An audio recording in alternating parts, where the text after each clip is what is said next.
AG ನ್ಯೂಸ್ಗೆ ಸ್ವಾಗತ. ಒಂದು ಕಡೆ ಕಿತ್ತು ತಿನ್ನುವ ಬಡತನ, ಮತ್ತೊಂದು ಕಡೆ ಕೇಂದ್ರ ಸರ್ಕಾರದ ಯೋಜನೆ ಅಡಿ ಮಂಜೂರಾದ ಮನೆಗಾಗಿ ಬಡ ಜನರ ಪರದಾಟ. ಈ ದೃಶ್ಯದಲ್ಲಿ ಘೋಷಣೆಗಳನ್ನ ಕೂಗುತ್ತಿರುವುದು ಇದೇನು ಯಾವ ಸಿನಿಮಾ ಶೂಟಿಂಗ್ ಅಲ್ಲ. ಇದು ಮನೆ ಹಂಚಿಕೆ ವೇಳೆ ಕಾಂಗ್ರೆಸ್ ಮತ್ತು ಬಿಜೆಪಿ ಪಕ್ಷದ ಕಾರ್ಯಕರ್ತರ ಮಧ್ಯದಲ್ಲಿ ನಡೀತಾ ಇರುವಂತಹ ಶಕ್ತಿ ಪ್ರದರ್ಶನ ಮತ್ತು ಮಾತಿನ ಚಕಮಕಿ ಅಂತಾನೆ ಹೇಳಬಹುದು.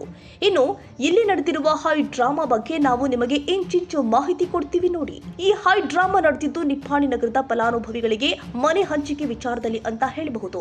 ನಿಪ್ಪಾಣಿ ನಗರದಲ್ಲಿ ಮನೆ ಇರದೇ ಇರುವ ಕಡು ಬಡವರಿಗಾಗಿ ನಿಪ್ಪಾಣಿ ನಗರದ ಹೊರವಲಯದ ನಿಪ್ಪಾಣಿ ಪಟ್ಟಣಕುಡಿ ರಸ್ತೆಯಲ್ಲಿ ನಿರ್ಮಾಣ ಮಾಡಿದ ಮನೆಗಳ ಹಂಚಿಕೆ ಕಾರ್ಯಕ್ರಮದಲ್ಲಿ ಕೇವಲ ಬಿಜೆಪಿ ಸಮರ್ಥಕರಿಗೆ ಮನೆ ಹಂಚಿಕೆ ಮಾಡಿದ್ದಾರೆ. ನಮ್ಮ ಜನರಿಗೆ ಮನೆ ಹಂಚಿಕೆ ಮಾಡಬೇಕಾದ ಪಟ್ಟಿಯಲ್ಲಿ ನಮ್ಮ ಜನರ ಹೆಸರು ಇಲ್ಲ ಅಂತ ಕಾಂಗ್ರೆಸ್ ಮುಖಂಡ ಲಕ್ಷ್ಮಣ ಚಿಂಗಳೆ ವೇದಿಕೆ ಮೇಲೆ ನಿಂತು ಬಹಿರಂಗವಾಗಿ ಗಂಭೀರ ಆರೋಪ ಮಾಡಿರುವ ಹಿನ್ನೆಲೆ ಕಾಂಗ್ರೆಸ್ ಬಿಜೆಪಿ ಪಕ್ಷದ ಕಾರ್ಯಕರ್ತರಲ್ಲಿ ಸಾಕಷ್ಟು ಘೋಷಣೆ, ಸಾಕಷ್ಟು ಮಾತಿನ ಚಕಮಕಿ ನಡೆದು ಬಿಟ್ಟಿತ್ತು.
आणि जे त्यांनी राहिलेलं म्हणतात ते सगळं आणि एकदा चेक करून आठवड्यानंतर ते सुद्धा कुणाचंही राहणार नाही. उद्देशपूर्वक कुणाचं राव म्हणून असं काही केलं नाही. तुमचा उद्देश हे सगळं उद्ध्वस्त करायचं असलं तर तुम्ही जबाबदार आहे, तुमच्यावरच जाणार नाही ती सगळं. आता काही नाही, लोकांना तुम्ही विचार करावा हे कशामुळे पुढे गेलं, काय गेलं, तुम्ही लोक सगळं विचार करून यावा. आक्षेपण दिल्यावर अजूनही घर राहतील, हे सगळ्यांच द्यायचं आहे. हे एवढं सांगून सांगतो.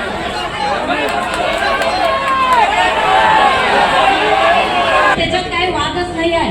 एक मी विचारलं की हप्ता भरलाय खरं, चलन म्हणून नगरपालिकेमध्ये भरलं नाही म्हणून ते त्याच्यामध्ये दिसत नाही आहे. आणि काही असू दे, मी तुम्हाला सांगतो 15 दिवसामध्ये एवढंच नाही, 8 दिवसामध्ये पण दुसरं लिस्ट फायनल करूया, त्याच्यामध्ये वादच नाही आहे. आज काय व्हायला पाहिजे, आज काय व्हायला पाहिजे ते झालं पाहिजे, एवढंच माझं विनंती आहे. काय ऑफिसर लेवलमध्ये माझा चूक काय नाही आहे. ऑफिसर लेवलमध्ये तिथं काहीतरी चुकाभूल झाला असलं तर ते पण आपण करेक्शन करूया. ते ऑफिसरांचं चूक असेल, परंतु मी तरी स्वच्छपणे सगळ्यांना घर मिळायलाच पाहिजे हेच ध्येय आहे. जरासं 8 दिवसामध्ये सगळ्यांचं आणि एकदा हे 800 करूया, उरल्याला आणि 4-5 दिवसामध्ये करून टाकूया.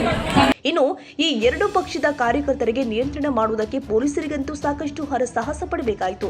ಇದೊಂದು ಕಡೆಯಾದ್ರೆ ನಿಪ್ಪಾಣಿ ಶಾಸಕಿ ಶಶಿಕಲಾ ಜೊಲ್ಲೆ ಕಾರ್ಯಕ್ರಮ ಉದ್ದೇಶಿಸಿ ಮಾತನಾಡಿ, ಎಷ್ಟು ಜನ ಅರ್ಜಿ ನೀಡಿದ್ದೀರೋ ಅಷ್ಟು ಜನರಿಗೆ ಮನೆ ವಿತರಿಸ್ತೀವಿ ಅಂತ ಭರವಸೆ ನೀಡಿದ್ರು ಕೂಡ ಕಾಂಗ್ರೆಸ್ ಮುಖಂಡ ಲಕ್ಷ್ಮಣ ಚಿಂಗಳೆ ಅವರು ಇವತ್ತೇ ನಮ್ಮ ಜನರಿಗೆ ಮನೆ ಬೇಕೇ ಬೇಕು ಅಂತ ಹಠ ಹಿಡಿದ ಮೇಲೆ ಕೊನೆಯ ಗಳಿಗೆಯಲ್ಲಿ ಶಾಸಕಿ ಶಶಿಕಲಾ ಜೊಲ್ಲೆ ಅವರಿಗೆ ಮನೆ ವಿತರಿಸುವ ಕಾರ್ಯಕ್ರಮ ರದ್ದು ಮಾಡಬೇಕಾದ ಪರಿಸ್ಥಿತಿ ಉಂಟಾಗಿದ್ದು, ಆಸೆ ಇಟ್ಕೊಂಡು ಬಂದ ಬಡವರ ಪಾಲಿಗೆ ಇದೆಂತಹ ವಿಪರ್ಯಾಸ ನೀವೇ ನೋಡಿ.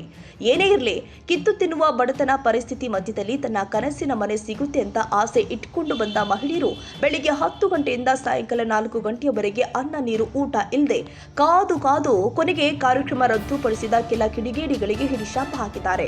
ಏನೇ ಇರಲಿ, ರಾಜಕೀಯ ಮಾಡುವ ಜನ ತನ್ನ ಪ್ರತಿಷ್ಠೆಗಾಗಿ ಏನ್ ಬೇಕಾದ್ರೂ ಮಾಡಿ ಅಥವಾ ಹಾಳಾಗಿ ಹೋಗಿ, ಆದ್ರೆ ನೀಚ ರಾಜಕಾರಣ ಮಾಡಿ ಬಡವರ ಜೀವನದ ಜೊತೆ ಚೆಲ್ಲಾಟ ಯಾಕೆ ಅನ್ನೋದು ಸಾರ್ವಜನಿಕರ ಪ್ರಶ್ನೆ. Vinayak Bhosale, AG news, Sankeshwar.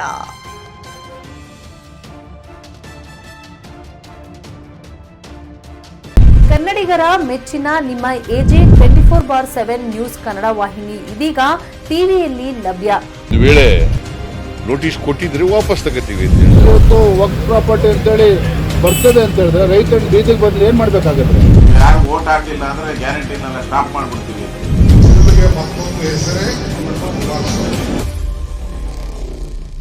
ಕರ್ನಾಟಕ ಮತ್ತು ದೇಶ ವಿದೇಶ 360 ಡಿಗ್ರಿ ಸುದ್ದಿ ಹಾಗೂ ಉತ್ತರ ಕರ್ನಾಟಕ ಬೆಳಗಾವಿ, ಬಾಗಲಕೋಟೆ, ಧಾರವಾಡ, ಹಾವೇರಿ, ಗದಗ, ಬಿಜಾಪುರ ಜಿಲ್ಲೆಯ ಕ್ಷಣ ಕ್ಷಣದ ವಿವರವನ್ನ ಪಡೆಯುವುದಕ್ಕೆ ಎಜೆ 24/7 ನ್ಯೂಸ್ ಕನ್ನಡ ವಾಹಿನಿಯನ್ನ ಲೈಕ್ ಮಾಡಿ, ವಿಡಿಯೋಗಳನ್ನ ಶೇರ್ ಮಾಡಿ, ಕಮೆಂಟ್ ಮಾಡುವ ಮೂಲಕ ನಮ್ಮ ವಾಹಿನಿಗೆ ಸಹಕಾರ ನೀಡಿ ಮತ್ತು ಚಾನೆಲ್ ಅನ್ನ ಸಬ್ಸ್ಕ್ರೈಬ್ ಮಾಡಿ. ಧನ್ಯವಾದಗಳು.